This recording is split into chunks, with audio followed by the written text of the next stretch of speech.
किसे होता है? काज ऑफ केमिकल बॉन्डिंग का रीजन क्या है? To obtain stability. ये स्टेबिलिटी का कैसे आती है? या तो सिस्टम को क्या करना है, either system has to lower its energy, या तो सिस्टम को क्या करनी है, एनर्जी को कम करना है। दूसरा ये है मॉडर्न कंसेप्ट। कौन सा? सिस्टम को एनर्जी कम करनी है, कौन सा कंसेप्ट है? Modern concept. ओल्ड कंसेप्ट हमें क्या बताता है? जो भी एटम या जो भी एलिमेंट केमिकल बॉन्डिंग में टेक पार्ट करता है, केमिकल रिएक्शन शो करता है, उसके पीछे राज होता है to attain nearest noble gas electronic configuration. क्योंकि नोबल गैस इलेक्ट्रॉनिक कॉन्फ़िगरेशन जो होती है वो बहुत स्टेबल होती है, वो बहुत स्टेबल। तो यही दो कारण है, या तो सिस्टम को क्या करनी है, लोअर करनी, कम करनी एनर्जी, या तो एक एटम को कौन से इलेक्ट्रॉनिक कॉन्फ़िगरेशन हासिल करनी है, शाबाश, nearest noble gas electronic configuration हासिल करनी है। सबसे पहले मैं बात करूंगा इसकी, इस वाले कंसेप्ट की मैं बात करूंगा। जब एक एटम को क्या करना पड़ता है, Nobel gas electronic configuration attain करनी पड़ती है, तो उसको क्या, या तो इलेक्ट्रॉन उसको क्या करनी पड़ती है, लूज, या तो क्या इलेक्ट्रॉन उसको क्या करनी पड़ती है, गेन। सपोज जो मेटल होते हैं वो इलेक्ट्रॉन्स क्या करते हैं, लूज करते हैं, क्या करने के लिए, शाबाश, in order to attain nearest noble gas electronic configuration.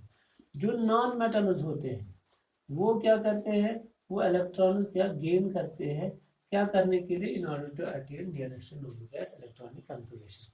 अब सवाल है, एक मेटल कितने इलेक्ट्रॉन लूज करेगा, क्या करने के लिए, नोबल गैस इलेक्ट्रॉनिक कॉन्फ़िगरेशन हासिल करने के लिए, जो इसकी वैलेंसी होगी।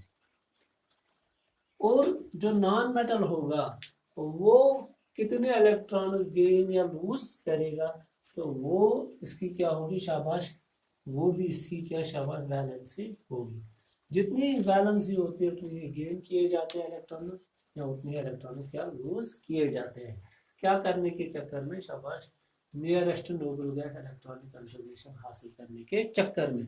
इसलिए हम देखते हैं जो नोबल गैसेस है वो कंपाउंड फॉर्मेशन में at ordinary temperature and condition, temperature and pressure, they do not take part in bonding because their octet is complete. इसको हम बोलते हैं, तो at a nearest noble gas electron, इसको हम octet rule भी बोलते हैं। क्या बोलते हैं? octet rule।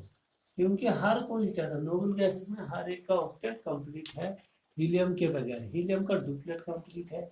इसलिए जब भी हम देखते हैं हाइड्रोजन, लिथियम और बेरिलियम, हाइड्रोजन, लिथियम और बेरिलियम वो हीलियम की तरह बनना चाहते हैं, तो वो उसके अकॉर्डिंग क्या, शाबाश, अपने इलेक्ट्रॉन लूज गेन या शेयर करते हैं।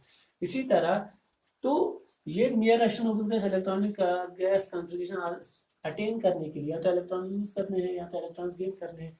तीसरा ऑप्शन भी बचा है। तीसरा ऑप्शन ये है कि ये नोबल गैस इलेक्ट्रॉनिक कॉन्फ़िगरेशन हासिल करने के लिए तीसरा ऑप्शन ये है कि म्यूचुअल शेयरिंग की जाए। म्यूचुअल शेयरिंग जिसमें कोवलेंट बॉन्ड बनता है। जब म्यूचुअल शेयरिंग होती है दो एटम्स के बीच में, क्या करने के चक्कर में, Nobel gas electronic configuration gain करने के चक्कर में, तब जाके क्या कोवलेंट बॉन्ड बनता है।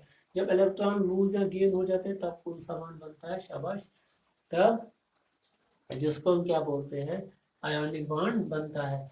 तो यही सारा खेल है किसका, शाबाश, जब ये केमिकल बॉन्डिंग का चक्कर चल रहा है, तो यही यहाँ पे nearest noble gas electronic configuration हासिल करनी। तो अब सवाल है दूसरा, मैंने बताया कि यहाँ तो सिस्टम को क्या करनी है, अपनी एनर्जी को क्या करना है, कम करना है। वो मैं आपको समझाऊंगा, वो सिस्टम की एनर्जी कैसे कम हो जाएगी। होप आपने यहाँ तक समझ लिया होगा। सपोज मैं आपको बताऊंगा A and B are two atoms, two different atoms. इनके एटॉमिक फॉर्म में इनकी एनर्जी क्या होती है, अगर हम एनर्जी का वो डालेंगे, ग्राफ डालेंगे यहाँ पे एनर्जी। एटॉमिक फॉर्म में ए प्लस बी, इनकी एनर्जी क्या है, बहुत है। जब ये आपस में कंबाइन होगी तो इनकी एनर्जी क्या होगी, कम। तो इनने ए बी बॉन्ड बनाया। तो यहाँ से क्या, जब भी ये नजदीक आते, मैंने बताया जब ये करीब आते हैं एनर्जी बाहर निकलती है, डेल्टा ई। एनर्जी बाहर निकलेगी in the form of delta E. अब सवाल है, जब इन्होंने एनर्जी रिलीज की, ये पहले कंडीशन में इनकी एनर्जी कहाँ पे थी, यहाँ पे थी। अब दूसरी कंडीशन में कहाँ थी, तो with the passage of time इनकी एनर्जी क्या हो गई, शाबाश, जब इनने बॉन्ड बनाना स्टार्ट किया था एनर्जी कम हो गई, तो ये स्टेबल बन गए। क्योंकि केमिस्ट्री में एक स्लोगन है, जितनी कम एनर्जी होगी सिस्टम में, सफिशिएंट एनर्जी होनी चाहिए, सफिशिएंट।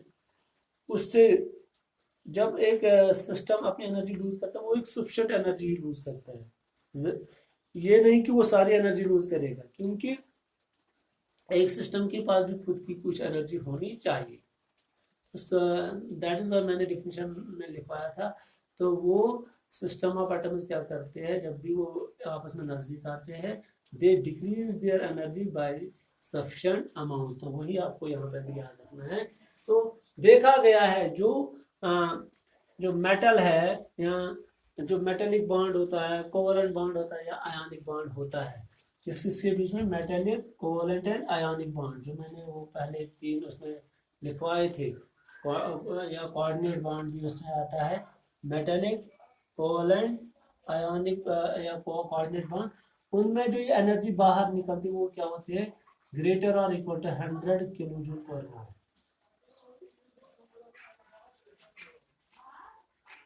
याद रखिएगा, समझ आया क्या बताया मैंने, शाबाश। डेल्टा ई क्या होना चाहिए, ग्रेटर और इक्वल टू 100 किलो जूल पर मोल।